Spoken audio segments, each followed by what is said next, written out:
day 3 already, and I'm so glad you've chosen to join me again.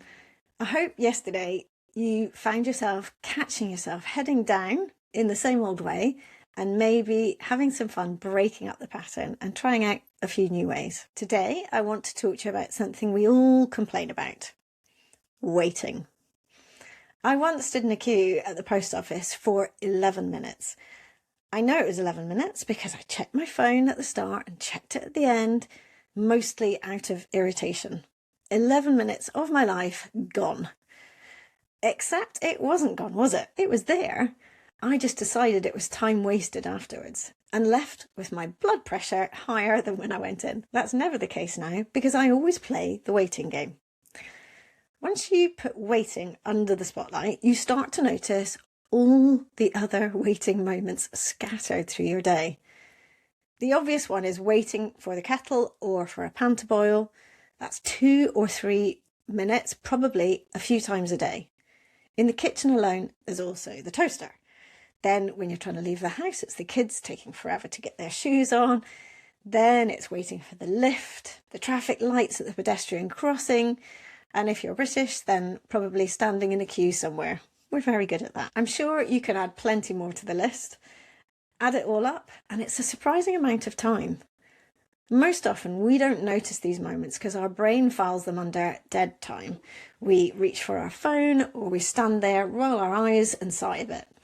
We stand still, waiting for the time to elapse.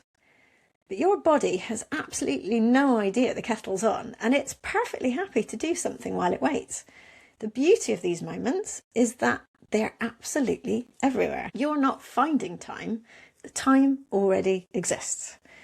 So today's prompt is to become a waiting detective. Every time you find yourself standing still because something else has to happen first, just clock it. How long is that kettle actually taking? What are you doing while it boils?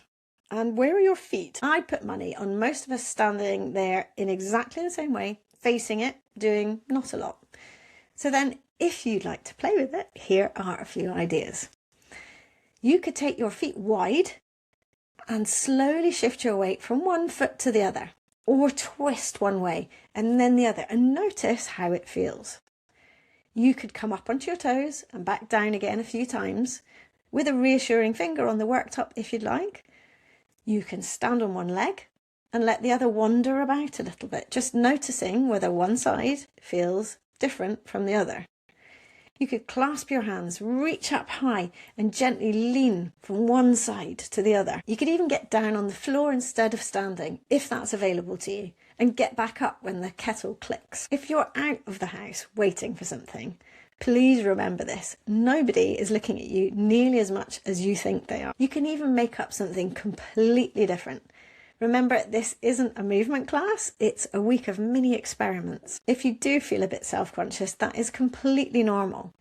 But sometimes the interesting discovery isn't the movement at all, it's noticing what's stopping you trying it. And if you're at home on your own, well, there's nobody to see you anyway, so go for it. And as you go through today, I'd love you again to really focus on 3 things. How many waiting moments did you find? Did you catch yourself standing in the same way every time? And if you tried something new, even something a bit silly, did any of it feel like it might be worth using again? Tomorrow, I'm going to ask you to go down a path you've probably stopped seeing completely. You might be surprised what you find. I'll look forward to seeing you tomorrow.